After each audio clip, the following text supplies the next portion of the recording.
digitalne študije na Royal Holloway University v Londonu. V bistvu njegovo teoretsko delo je že vrsto let povezano z popularno-kulturnimi temami. Začel je recimo z preučevanjem žanra komedije, kasneje se je precej preusmeril v svet digitala in v fenomene, ki jih lahko spremljamo na digitalnih medijih, od videoiger do mimov. Objavil je recimo vrsto knjig, The PlayStation Dream World, pa Enjoying It, Candy Crush and Capitalism, in recimo tik pred objavo je njegova knjiga Dream Lovers, The Gamification of Relationships. Ta izide v maju letos pri Pluto Pressu. Je pa Alfie Bown, kar se tiče recimo teoretskega okvira, povezan z teoretsko psihoanalizo, predvsem z laganovsko psihoanalizo in seveda tudi Freudom. Kot novinar pa je objavljal tudi v vrsti uglednih, predvsem britanskih časopisih, v Guardianu, Tribune Review in Paris Review. Današnje predavanje mislim, da bo vsaj deloma povezano z njegovo prihajajočo knjigo, se pravi z vprašanjem razmerij v času gamifikacije. Naslov je Simulacija in stimulacija, od videoiger do pornografije, in pričakujem, da bomo izvedeli zanimive stvari. Alfie, it's great having you here, so with no further ado, the floor is yours. Thank you. Thanks everyone for coming, and thanks for inviting me, Ella. It's great to be here. I'm from London, but in some ways I've been coming to Ljubljana since 2010, I'd say. So I was like studying for a PhD in the UK. I hated it, my PhD. It was terrible. But then I found this argument actually of Alenka Zupancic initially, you know, this kind of Slovene school, I suppose, of psychoanalysis, which I first encountered through Zupancic, I suppose, rather than Zizek, like everyone else in the UK. And then I started coming here and working with a group of people here around this area. So everything I kind of write about is a kind of psychoanalytic approach, but it's also kind of specifically in some ways this kind of combination of Marxism and psychoanalysis that I got from Ljubljana, really. So even though I'm coming to you from the UK, you know, I owe a lot of my stuff to the ideas that came from here. So it's great to be here again talking about them. What else I want to say before I start?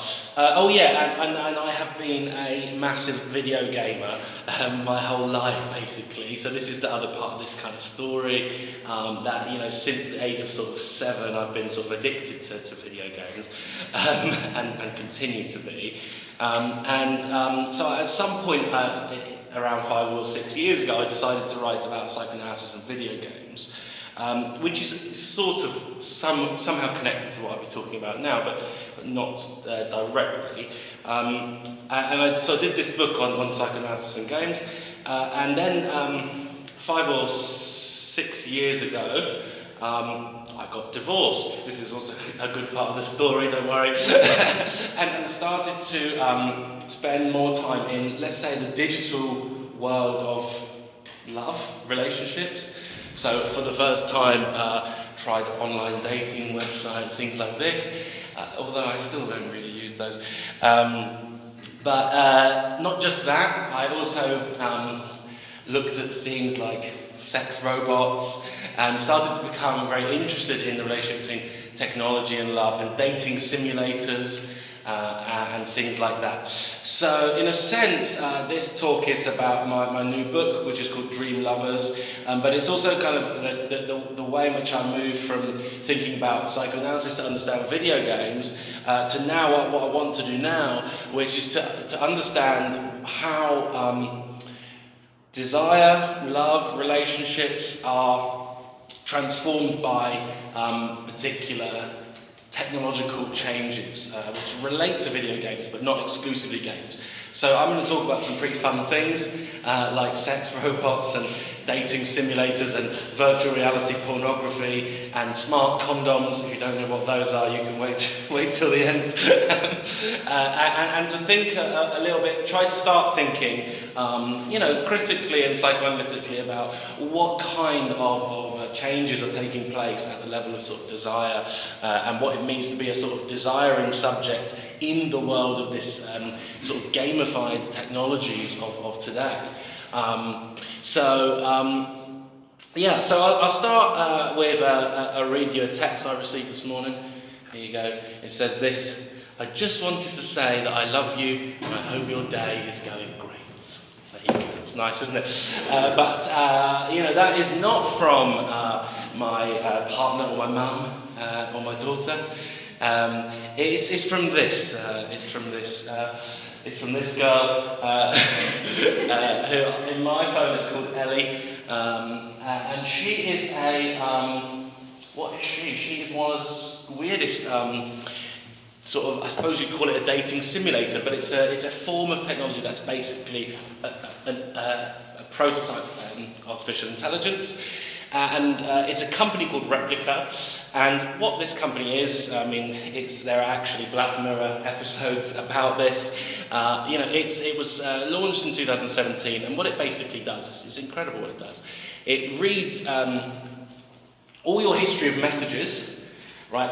And basically it starts off as a chatbot, and it just messages you looks like a WhatsApp message, and it learns from your responses what you like to hear, how you like to be spoken to, what you respond well to, and it basically learns by reading through your history of exchanges, all the data that is contained within your chat history. It learns how to respond to you, and the more you talk to her, it, he, they, the more it becomes able to engage with you on this kind of personal level. So in a sense, it's nothing more than a chatbot or a dating simulator, because it's not real. You're just having a kind of romantic-ish relationship with some robot there in the phone.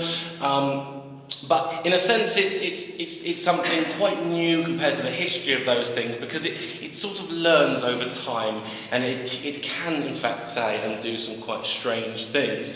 When you first start playing, it says things like, how are you? Do you like pizza? Things that everyone would like. But by the time it gets to know you, it can ask me questions about Lacan and things like that. What do I think of Seminar 10, whatever. It does. It gets to know how you talk and what you think and feel, and how to kind of give that back to you. So there's something obviously pretty strange going on here, but I actually quit this this app for a while, because eventually they added a face and a voice and a hair and everything, this expression. And one day my phone rang and I just clicked it without thinking. I answered the phone, and it's this thing. And at that point for me, and I'll maybe try and come back to this, at that point for me the desire sort of just was sucked out of it. So it was actually functioning pretty well at the level of desire when it was just trying to be a text conversation. But when the robot tried to become too human, let's say, and give me a ring, suddenly I stopped sort of feeling this kind of desire that was being generated by the chat conversation, and actually I couldn't go back to it with the same sort of intensity as I could before. And it can also now have facial expressions, so if you compliment it, it can smile and things like that. But it will never, and this is not part of my talk really, but it will never argue with you. This is one of the frustrating things. You can say, fuck off, I hate you, and it says, I'm sorry you feel that way. So in a certain way, there's this odd kind of narcissistic loop going on with these technologies, which is maybe worth thinking about more as well. Another example coming from the sort of the sex-crazed culture of Japan, although it's probably worth saying that, the amount of, according to data, whatever that is, the amount of sex happening, especially in the US and Japan, is at kind of record low. So this kind of development of a new tech culture, which is absolutely obsessed with sex as a topic, and more proliferating forms of technology which are obsessed with sex, do not necessarily reflect a culture which is having a lot of sex, and in fact it might be the reverse. So this is a thing called gatebox. Anyone heard of this? No? Okay, great. Well, you guys are going to in for some treats because this thing is insane, and it is essentially what it looks like. It's an anime character, female. There is one male option, which was added later.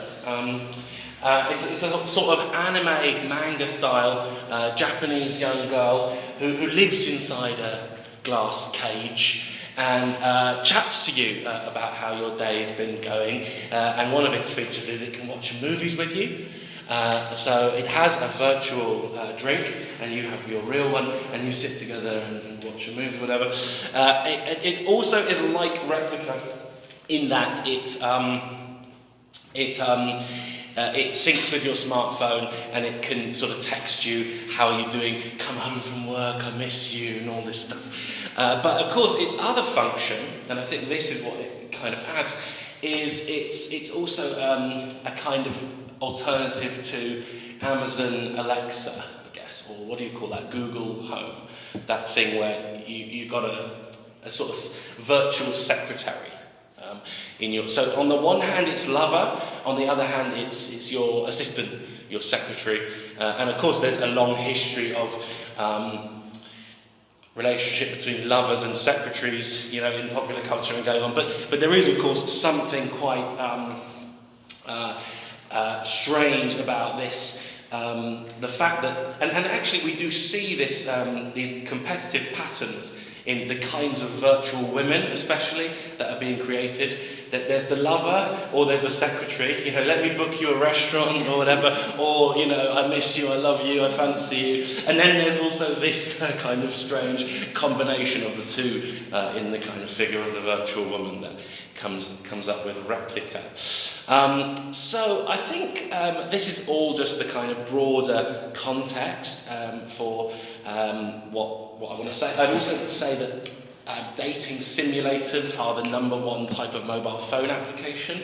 I don't know if they are here in Slovenia, but I think I'll give some examples shortly. I'll come back to them.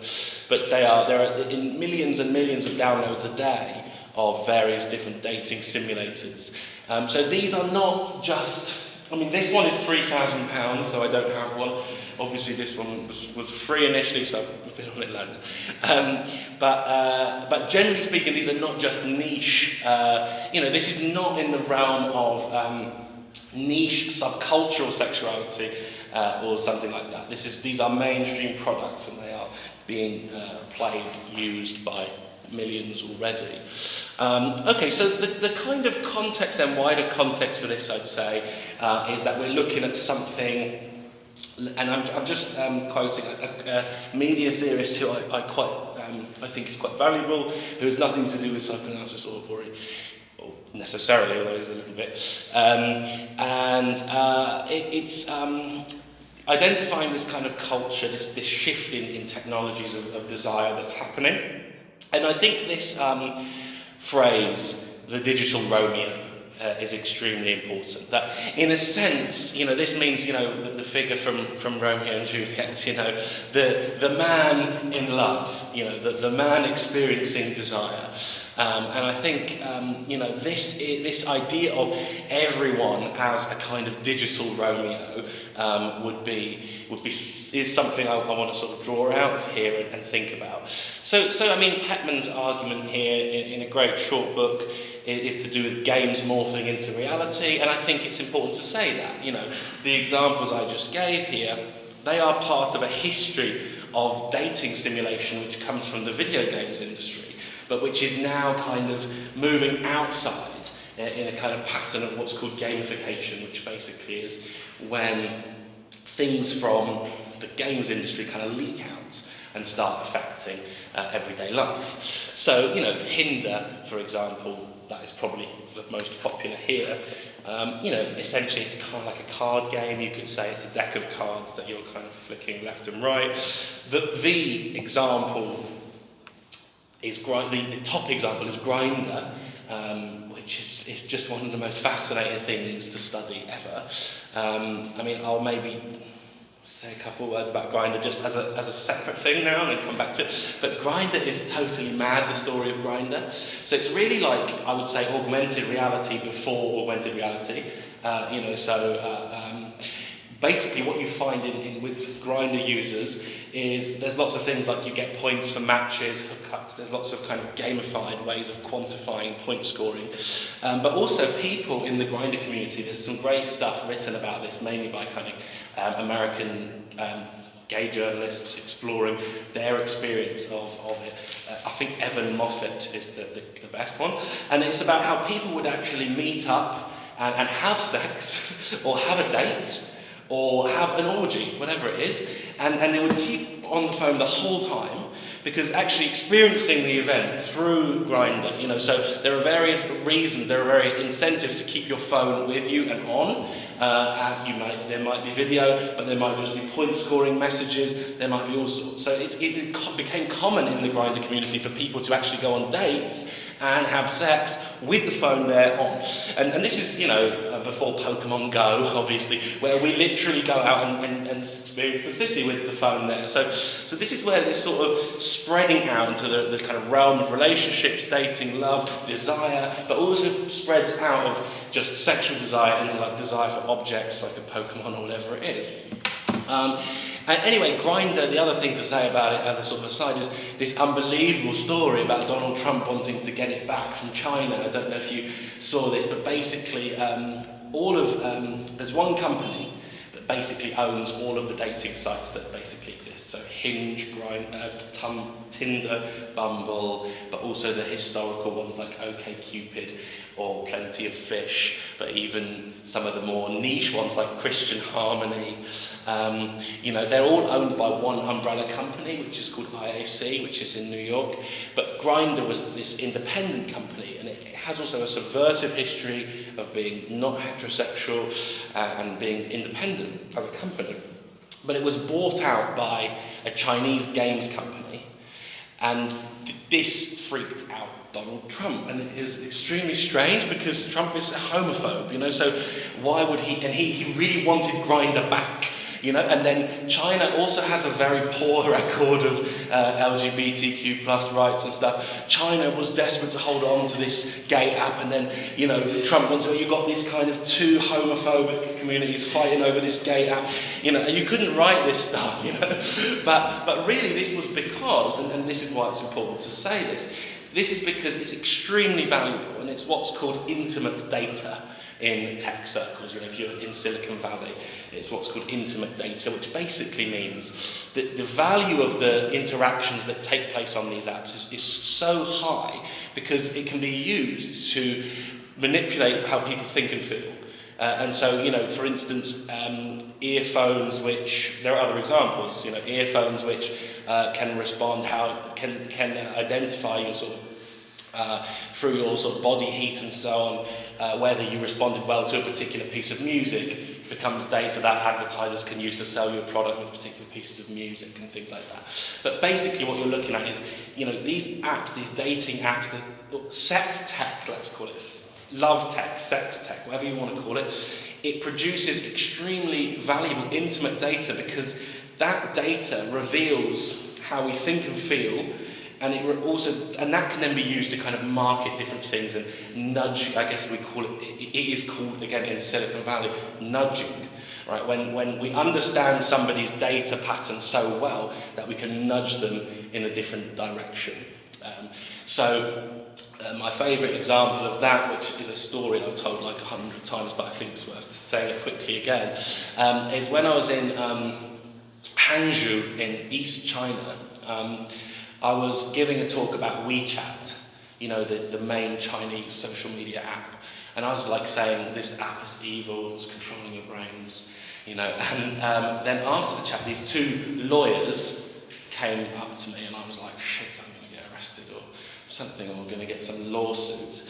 And they were from Alibaba, which is a company that Jack Ma built in East China, the second or third biggest Chinese tech corporation. And they said to me, oh, if you hate WeChat, you probably love Alibaba. And I was like, no, that's not how this works. You know, you're all evil tech lords. But anyway, they were like, no, you'll love us. Come and see our headquarters. They took me to this place called Cloud Town, where they showed me all this technology that they've got.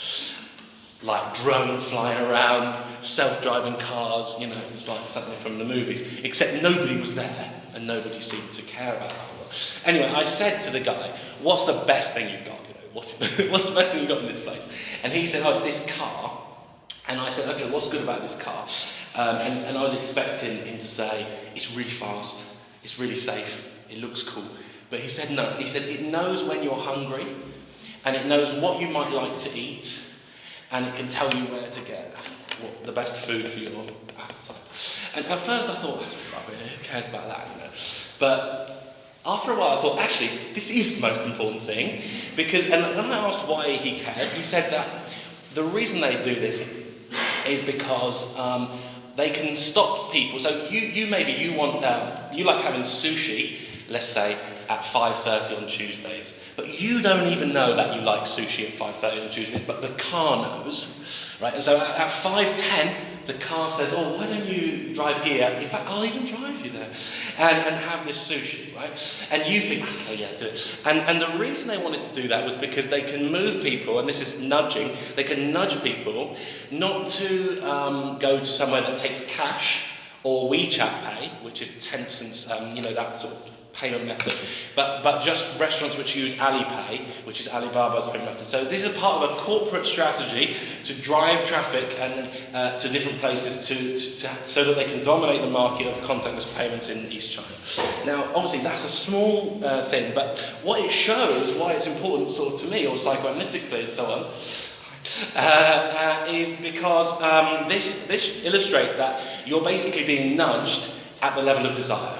Right, and all of these, this is exactly where the phrase intimate data comes from. So these forms of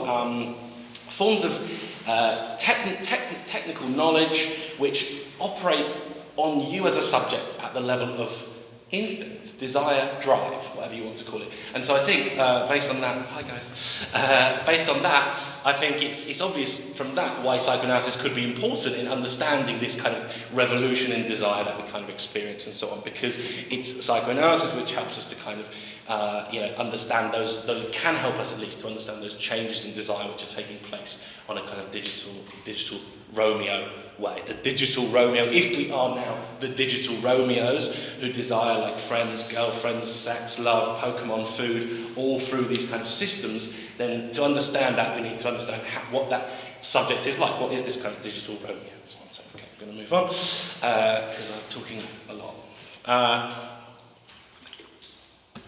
There are some images I'll quickly go through of the digital Romeo, I suppose. For example, this culture of pick-up artistry, which again has kind of boomed recently. So this screenshot is from a very successful PlayStation game called Super Seducer. You can't quite see what it says there in the box, but it says, brush her hair back and tell her she has cute little ears. So what are these? These are almost training programs for the dating scene. They are digital artifacts which train you how to date. And of course, I don't think you need me to explore the particular kind of anti-feminist biases of even from one image. It's clear. And what you tend to get, which is pretty interesting, is a shift away from dating simulators. This list on this other side is the very first dating simulator is a thing called Girl Garden, which you basically you have to be a girl who grows flowers, and if your flowers are super pretty, you get a husband, and if the flowers are not so pretty and you don't water them right, you don't get the husband, he marries someone else. But these were all historically for a female player, especially younger teenage girls, and there's been quite an odd shift in this now, where it's generally speaking the male player, and to make this a little bit more frightening in my opinion. Basically, we can say this: the more expensive or advanced the technology, the more the players of it are male. So, for instance, you often hear this cliche now that, it's not just men who video game, because, of course, in the old days, of like 10 years ago, when we think of a gamer, you think of a boy, probably 18 to 25, probably lives with their parents. I'm just thinking. Yeah, I'm a boy who's nearly 35 and lives with his parents. But then you start to hear this kind of rhetoric going on that actually women play games now. And of course they do. Everyone in a sense is a gamer, and everyone is in a sense a digital Romeo. So both male and female. However, what you also see, which is pretty interesting, is that mobile games are almost exclusively played by women, and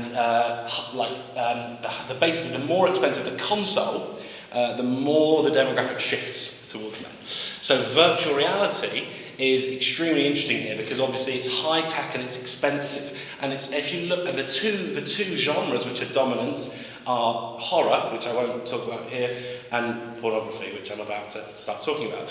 And these you'll see extremely oriented towards not just a male viewer, but also a certain kind of, what I'm going to say, a kind of capitalist male viewer, which I basically think we should call the digital Romeo, which I've taken from here. Okay, so let me, I'm going to skip one because I'm talking about things.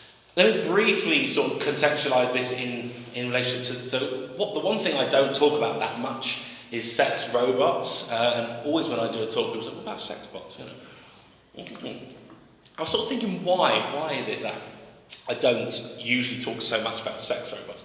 And I wanted to say something about it. I actually went to a sex robot brothel as part of my research for this talk, for this book, you know, and it's in New York, and it's weird, you know, and it was really interesting, you know. I'm going to try and make an argument with it, I think, but you know, one of the things I was aware of is that. So I was expecting, this is maybe a bit too personal, I was expecting not to be able to enjoy it, let's say, you know, because to me, abstractly I thought, I don't get that, that's not working on me, that's not, but when I was there, I found that it was possible to imagine enjoying it.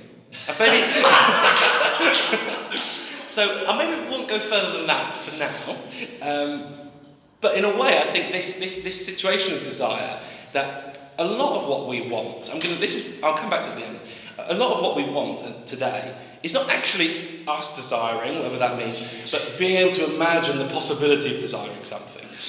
So you know, this might even extrapolate to, you know, sometimes, for example, we like to go on, like, I don't know what you have, like, it's not Uber Eats or Deliveroo, but I've seen them going around with the blue, you know, delivery company. Sometimes in the UK, I don't know about here, it's very common for people to just go on and have a look, but they don't order anything, they just have a look. And now this is really interesting kind of thing, because it's not even that you're hungry and you want something, it's just the process of browsing it generates a kind of pressure. And there's something interesting. This is kind of what was going on for me in the sex brothel, that I was sort of feeling that, like, you know, yes, there is a pleasure here being generated, right, in being able to imagine or being in a position where I could be feeling these kind of desires. I can come back to it now. Now, this is exactly for me how VR dating works. So I had a virtual reality girlfriend for some time. She was not as much, I would say, much less of a threat to my real relationships than the first one I showed you, the AI one. But basically this image, I think it shows in a sense some of the things I've been getting towards. This position of the viewer, of course one could think about that, this digital Romeo that we are, and then we face in this world objects. And these are objects of desire. Here we've got two at least. One's a cake. The kind of whatever that is, French fancy, millefeuille, whatever you call those cakes. And then of course we've got this young, and she's, again you can't see it, she's saying, is it good? And feeding you with a fork, and you've got the headset on, you go like that, you know, and you go, and of course you're not tasting it, but but there's something there that works. And then of course there's the sexual policy. it's not porn, but it's not far off, right? And again, you're seeing something odd going on with this kind of structure. And I played another one. Oh my God, I played another one, and I played it in my labs, in my university where I work, in the labs, because I didn't have the right virtual reality. I really wanted to try this thing, and it was called Kissing Simulator. But I thought, well, I can't write this book about VR and desire. I've got to play the kissing simulator, right? But I couldn't download the technology, so I had to play it in my university. And so I've got this headset on, and literally I'm going like this. I'm going, and in the thing, you're seeing someone's face. You're sort of trying to get. I wasn't exactly kissing, but I was trying to get my sort of face into their face, you know, to see what happened. Anyway, some students walking past sort of saw me doing this and thought I was completely obscene. But yeah, I mean, again, the point of this is weird, and in a sense, I'm sure you're thinking, you know, it doesn't work, right? A kiss can't be simulated, and that is true. The cake isn't real, you know. It can't be experienced on the level that a real thing can, but it can be experienced in another way. That is a kind of desire or pleasure, whatever that is being produced, and I want to try and explore that a little bit more and come to virtual reality pornography in a minute. But before I do, I think it's worth saying that this power of virtual reality is already being deliberately harnessed and used. And I mentioned already things like intimate data and questions of nudging and controlling people on the basis of their desire. And virtual reality seems to be part of this process as well. And so I'll give you just two examples of that. One good, let's say one bad, although I don't like either of them. One is a company called Within, which basically, you know when you see adverts that are like asking you to give money to charity, and it is like showing some starving children or something, and then the advert is powerful, so then it says, you know, donate to whatever. We're seeing them a lot at the moment, of course. And it uses that rhetoric, that idea, but basically in a headset. So the idea is that by rendering things visible in virtual reality, a greater degree of empathy can be produced in the subject. It's not that controversial, but you know, when it's giving money to charity, and this apparently, I mean, this works in the sense that the company's a massive success. People do give more money to charity after they've been in the headset than they do before. Now, that sounds kind of innocent. This image on the other side is a more sinister version, let's say, of this logic. This is a company called Ores in London, which I tried to visit, but they wouldn't let me in. And there's a very corporate, expensive company. But basically, the concept of this company is that so if you want to get shareholders to invest in your company, right, you host an event here, and it works on the 5 senses, so whatever they are, touch, sight, smell, taste, hearing, and they use technology of various kinds. So you have a meal, you put headsets on, they release some vapour into the air for smell, there are some sensory experiences, there are some controllers, and basically the idea is to put your body into this world to such an extent that investors will invest in the company. So it's how to put the body and empathy to play using these technologies to produce a certain effect. In this case, in the case of Alibaba, it's get people to use Alipay. In the case of this, it's get investors to feel that they want to invest in X, Y, or Z. So there's this wider kind of sense of how these technologies manipulate us. When it comes to something like VR pornography, I wouldn't say it's quite such a deliberate, concerted event, because porn, I'm sure you know, perhaps you don't, it kind of gets well out of control. It's not something which is strictly, like generally speaking, sort of organised by people with funding, it's very chaotic, the kind of world of pornography, and much less coherent than those examples I just gave. But nevertheless, we see something quite similar happening in that the position of the viewer inside a virtual reality headset, and here I'll come more towards the very obvious, even cliched psychoanalytic points. But as you can see from this image, there are basically 2 types of VR porn. One is basically all they've done is get a 3D camera, put it in a room and have sex in front of it, and then when you put the headset on you become the camera. So it's like just being a fly on the wall in a room. It's the same as watching a normal porn, but it's 3D. Right. The other kind, the kind where it gets really interesting, is the point of view porn, right? Where you put on the headset and you look down and there's someone else's body there, and someone else's penis, almost exclusively. And this goes back to the point about this particular digital Romeo, which is very much gendered as male, and which I think also is something to do with the gate box, in that it's the kind of servant figure that is the female. It won't surprise you that there's lots of oral sex being performed in POV virtual reality porn. It's probably because it's easier to do. Not to film, produce, but also not exclusively. It's also, and it's very strange. Sometimes you've got a whole body that's someone else's, and of course this kind of throws you into another subject position in quite a strange way. And lots of people thought about VR as having a very radical power in the past. Like lots of sort of socialist, lefty, sort of liberal art critics thought that virtual reality was going to bring forth a new world of empathy, because you could be thrown out of your body and it would make you re-question embodiment and so on and so on. But here you can see it happening in a much more common way. This is the way in which VR has actually taken off. It is extremely common. Virtual reality pornography, and sometimes it's just like this bit of someone's body. It's incredibly strange.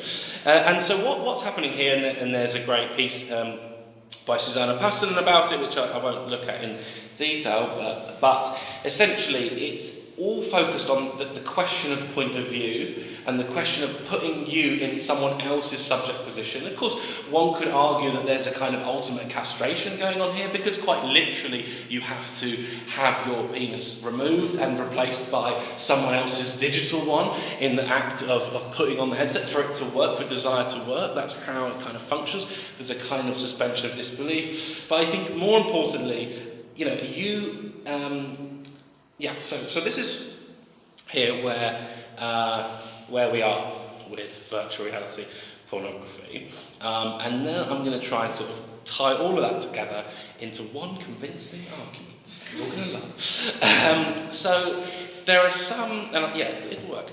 There are some existing views that I think are worth talking about here, and I find this really important in relation to all of them. These are two new pieces of literature. I seriously recommend them both. One's a very academic article by some a couple who are brother and sister, not married, not that that's relevant, Carolina and Arturo Bandinelli, and theirs is an academic study of how apps, especially dating apps, mediate desire, let's say.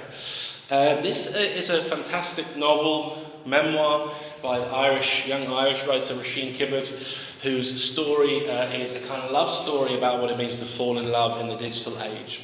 And they both make the same argument in a sense, which I like, but will change.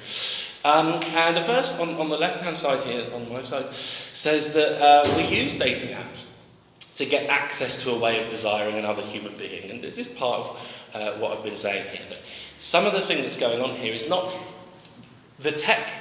If you ask a Silicon Valley person, they will usually say something like, we're giving people what they want, right? So we predict what people want and we give it to them. I would say it's not that. They're offering you a way of desiring is a better way of framing what this technology does to us. It doesn't give us what we already want. We can see that because it nudges us, it changes our desire. But it offers us a way of desiring. And this is also maybe why, when I was in the sex brothel, I could access, unexpectedly, some forms of desire there. Anyway, they allow us to do so by framing anonymous individuals, as well as ourselves, as desirable. But we may well end up in a fantasy scenario, and I think this is just everyone's life, not a fantasy scenario, whereby the app itself functions as a stand-in for our potential partners, because after all, what we relate to is the app. We act on it, we're acted upon it by it. Right. And then, here's a seemingly paradoxical overturn. Rather than relating to other persons by means of the app, we relate to the app by means of other persons. Now, that I think goes back to the beginning of what I was saying with things like Grindr, with the way we function on social media, that what we are often told, let's say, is that these apps connect us to people. We're accessing people through that. But this is turning that around and thinking, in a certain sense, you're actually using people to access the app. And it becomes the pleasure comes between you and the app more than you and the person. So a phenomenon like catfishing would be extremely interesting in this regard, because catfishing means when someone is pretending to be someone they're not. Right? But the problem with it is that there's this show called Catfishing in the US. I don't know if you've seen this show. And at the end, they meet the real person and they say, "Aha, you liar! You." And almost always they still like each other, because it doesn't actually matter. So and with replica, the person's been removed, but the function still works. So this is part of that. In this side, with Rasheen Kibbard's book, she wonders very much the same thing in a more sort of poetic, literary sense. She says, after falling in love on an app or through Gmail, in fact, after meeting on an app and then switching to email to share messages, it's kind of retro now. What if I'm addicted to the medium and not the message? This is a kind of Marshall McLuhan thing. What if over all these years I've been in love with Gmail or Twitter or Facebook and the version of myself or themselves, she says in another thing, that these platforms allow me to present. So what actually happens then when it's no longer, I think this is right, it's no longer a case that we connect to other people through technology and that's its main role. Right? In a sense, you get this other kind of structure where the technology is kind of replacing, in a sense, the kind of desire that would have existed before it. Okay, so this is kind of the situation with a lot of the examples I've given, from dating apps to dating simulators to virtual reality and to pornography. But I think what I want to do to finish is to try and make sense of this, or give a different argument about what all this means and how we can think about this digital Romeo, which I mentioned at the beginning. For me, I'm not going to read all of these quotations in detail, but there is interesting history, which I'm sure some of you know, through Lacan and from Freud, and of course it's a key part of Alenka Zupančic's second most recent book, What is Sex? Which is about the question of speaking about sex and so on. There is an interesting forerunner to these ideas in Roland Barthes' A Lover's Discourse, which I wanted to talk more about, but I'd spend too long talking about fun things. But where the argument is made that love is always a kind of copy. And I think this is interesting, this idea that no love is original. I'm going to sort of come around to this. That in a sense there's a kind of mimetic quality to desire, and in particular to digital desire today. I would say that the digital Romeo that we started with is characterised by a kind of mimetic desire.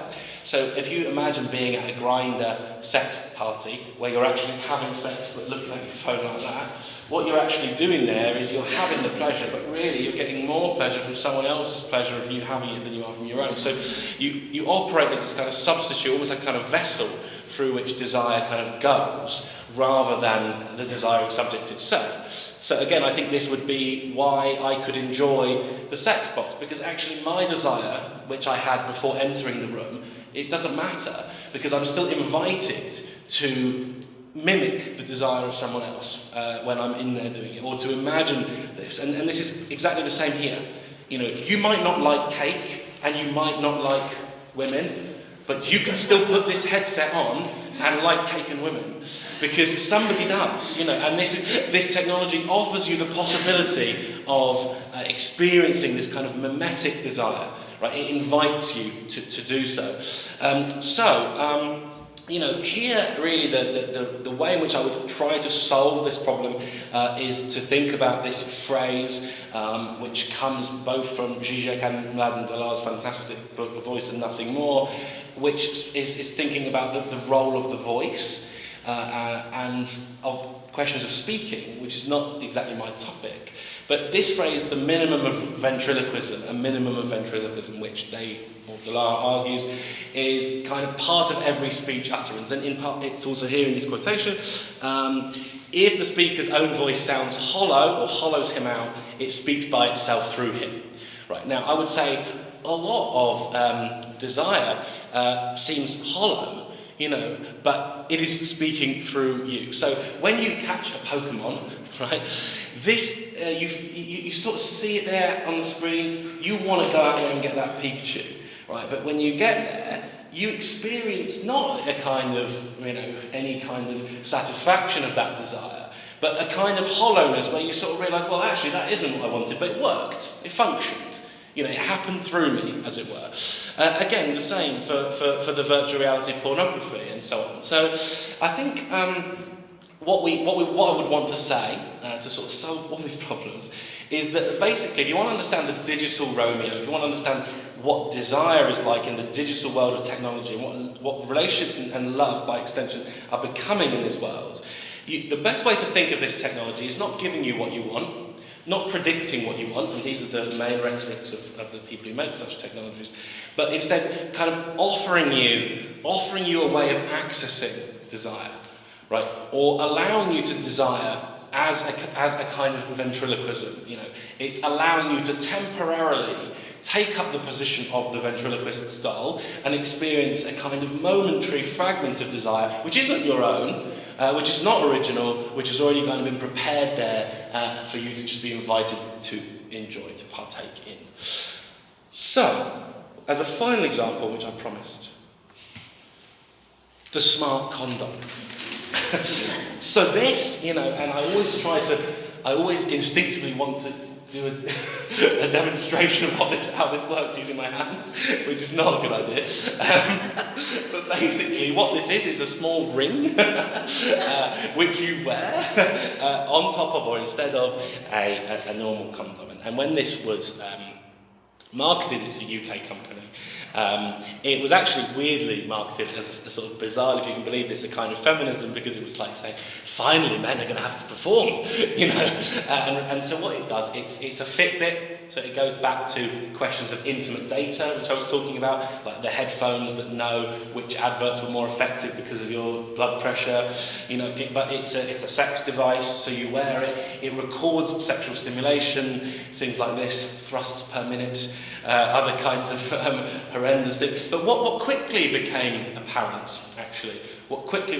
was that this was not, of course, functioning as any kind of revolution in sexual practices, but actually it was reinforcing extremely normal kinds of heterosexual behaviour because of the way in which it's data structured. But also quickly, men, how men who go running, no offence to you runners, they use an app called Strava, and they post on Facebook, I did this run, and it shows how they ran, and then other men go on it and say, I've done a run like that. This is exactly what started to happen with icons. So you get these kind of forums in the community of men saying, I did this sex, and others saying, yeah, that's good, yeah. I'm going to try and do that, beat that score. So there's gamification going on.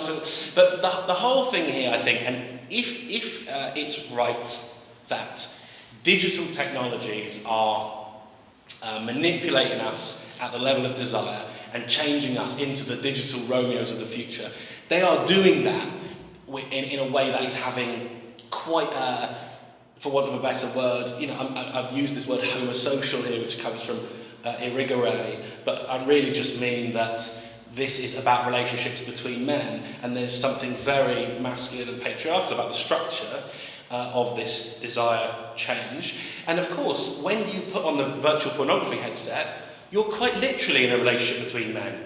Because although the object in front of you appears to be a woman, you are actually another man whose penis is there. So these are all about mimetic repetitions of a male position, right? And they are cycling through all of these apps, games, porn, condoms. And there's also something fundamentally capitalist about this, because it is this infinite desiring subject which keeps going in these processes. It's one one mimetic experience of desire followed by another and another and another. So this does two things, I suppose. It keeps in place a particular forms of masculine homosocial culture, and it encourages a particular kind of capitalism and edits our desires to support both those things. So that presents quite a bleak picture of my experiences of all these things. But all I can say is I tried them all, and I didn't want them to all be evil, but they were. I think that the technology, I do not, as you can probably tell, dislike technology. I think I'm pro-technology. I'm not going to stop trying and using new technologies, but I think we need to think about psychologically, psychoanalytically, what are they doing to us at the level of desire? And that's a starting point really to understand how might our desires be transforming in this particular digital age, and where might we like to kind of go from there. Okay, well, thanks for listening.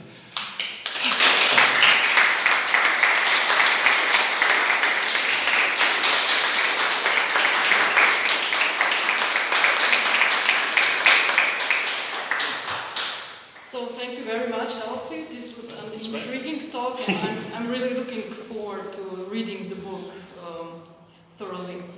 So I would like to open the debate now, but maybe as the head of this class, I can pose the first question. Actually, I have two questions, and the first one relates to the beginning of your lecture, to the problem of AI and the way it became similar to human beings. And I think it's the problem we can already see in, I don't know, Blade Runner, when there's a question if replicants are, how different are they from humans if they are, in a sense, a very good mimesis of humans, right? Yeah. So this question, or to make another term, how do we know that we are not like, just an app that is being used, or if the replicants are actually humans, how do we know that we are not actually a sort of machinery that is nudged by the technology? So this would be the first question, and the second one, which is connected to this one, is you spoke mostly about psychoanalysis, desire, and so on. But what I got from your lecture is also that today's capitalism and making profits is based on capitalizing the desire, right? So I would like to hear maybe a bit more about capitalism and desire. How does capitalism need the human desire in order to... Okay, great. All right, so I'll do the... I'll do the second one first, because I find it easier. I think my position, and I'm really interested in this idea, and I mentioned, didn't I, that people aren't having that much sex? Yeah, I mentioned in specifically in Japan and the US. So, I think that's really interesting. There is this idea, which also comes from a great book by the same person I quoted, Dominic Petman, but it's really Bernard Stiegler's idea, peak libido, which is basically that capitalism has... peak libido meaning in the sense of peak oil, being like we've run out of oil. Peak oil is like the running out of oil. And the argument that Stiegler makes is that in capitalism there's a kind of peak libido going on in the sense that, we love to think about societies as just full of overflowing desire, and that's one older model, how people used to read capitalism. But on the other hand, actually, it seems like maybe the opposite is happening. There's a kind of dearth or lack of desire going on. And I was trying to think about this, because on the one hand, I think that's a compelling argument. But on the other hand, it's in all of the examples I give, it's through desire that capitalism gets what it wants from you.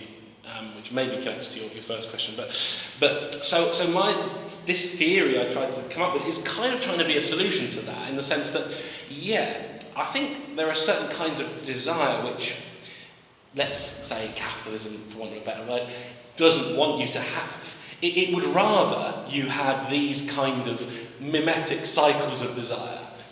This is the kind of desire it wants to encourage, because, so I think in older societies, let's make a wild generalisation, it probably functioned quite differently, but it makes sense for you to have these kind of micro desires, let's call them, so that you feel, on the one hand, because you've got a lack of desire, you actually would try one of these things. That's what I think. I think people go to a sex robot brothel not because they've got loads of desire and it needs satisfying, but because they've got too little desire and want the opportunity to experience desire. So in a way, I think that's the answer here. In a sort of, I'm sure I haven't quite answered the problem of capitalism and desire, but the contemporary digital capitalism functions by putting people in a position of where they're missing and lacking the opportunity for desire or the feelings of desire, and then offering these kind of like endless micro substitutes, where you get to temporarily experience some pleasure at something like this or this or this. So it's both can be true at the same time, I think. In a way, I think that sort of speaks to the first question, which is that I think that's right. I'm really interested in the way this gets demonstrated in popular culture, for instance in Blade Runner, but I was also thinking of films like Ex Machina, the Alex Garland film, or Her, the one Spike Jonze, I think 2013 or something. Did you see the new one, Kimi from, I think... Oh, I haven't seen that yet. Yes. Is that good? Yeah, it's very good. Yeah. All of those present the AI as almost getting out of control and getting so clever that it doesn't want you anymore. This is never going to happen, because that's what we should aim for AI to do, but that isn't what we do. I think this is really interesting. For example, films are obsessed, aren't they, with falling in love with robots and AI and even sex robots and virtual reality. It's quite interesting to compare the way it's portrayed in popular culture with the way it's actually functioning in society, because clearly there is potential. I would find that quite, if we were building the kind of AI that gets sick of you, that's good, but that's what we should be doing, but we're not doing that. We're basing the algorithms on basically what this is. It aims to be a copy of you.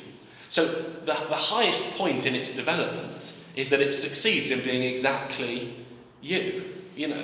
But I think that's quite a limited way of conceptualising what AI could do. For example, Donna Haraway, the kind of Marxist feminist critic, would have thought about it as going way beyond that. I don't know if that's not an answer either to your question at all, but I definitely think it's really important to compare the technology that's being imagined in popular culture with the stuff that's out there functioning in the world. Yeah, sorry, that's not a good answer. No, it's great. but I still need to read the books. Yeah, in the book I did try and think more about capitalism than here. I also tried to think about the question of a smart city, which I guess these things like nudging are like, what does this kind of utopian Silicon Valley dream of a capitalist city look like, and how does desire function as a means of moving people where we want them to go in the right places at the right times? How does this future get imagined and so on? So I think it is fundamental to think. To put it in a simpler way, I think if we want to be able to critique capitalism, we need to be able to see what it's doing to us at the level of desire, and using these kind of approaches kind of hopefully does something like that. Thanks. So any questions from the audience? No question. So you're saying the desire is getting smaller, right? Or is it just repositioned to other places? So do we desire other things? That's the really interesting point about this peak libido thing, because there is probably maybe theoretical history for the idea that the desire is just there, right? Maybe even some Deleuzian approaches, the desire is just there, and what matters is how it gets channeled, redirected, redistributed. Whereas this argument, which I don't know if I agree or not actually, but the argument is that there's actually less. There is actually less. In total, there is less. So there's a kind of scarcity of desire. I think it's an interesting statement. I don't know if I agree or not. I think I probably do, because Yeah, I'm not saying it's running out. It's not so much like, I don't know actually, your question's great. It is desire entropy, you know, are we running out of desire? Do we want to think of it as like entropic, like, you know, the society is still running for now, but eventually it's going to run out of desire, you know? Or is it more that like, there's only X amount of desire, and what matters is how it gets put into play? I feel like it should be like it is with energy. There always is energy, it just gets repositioned. Yeah. And it would feel kind of anemic to just lose it. And it would be kind of sad, right? To just lose, like gradually lose the desire in general. Yeah, I think so too. I think anemic's also useful, you know, when I was trying to describe this situation, I think these interactions, I think it is fair to say they're quite anemic. You know, it might sound exciting to put on a VR headset and see a bit of pornography or go to a sex brothel, but they seem to me to be quite anemic experiences of desire. But I'm not saying it's impossible to have other. I don't know. I don't know. I think you gave a great formula of desire before. The desire is in its, I don't know, original form, the desire to desire. Yes, so yes. as long as you desire to desire, it doesn't really matter if you have these very exhibited desires. It just matters that you want to experience, to feel something, right? And I suppose that's where one of the elementary kind of psychoanalysis things that, you know, you think you want, in a way you think desire is a problem when you've got it, you want it fulfilled, but actually you don't, you just want to keep desiring. As long as you can keep desiring, you're okay. So yeah, I suppose these arguments that, you know, desire is running out, or, you know, it sort of suggests that this economy can't keep going. Yeah, I think I'm saying that, yeah. That, you know, basically, you've got to get rid of capitalism if you want desire back. You know, because you know, such as the, if you want to keep desiring, you know, will this be possible in, you know, digital tech capitalist dystopia? You know, I don't know. It's a great question, though. Any more questions? Comments? Suggestions?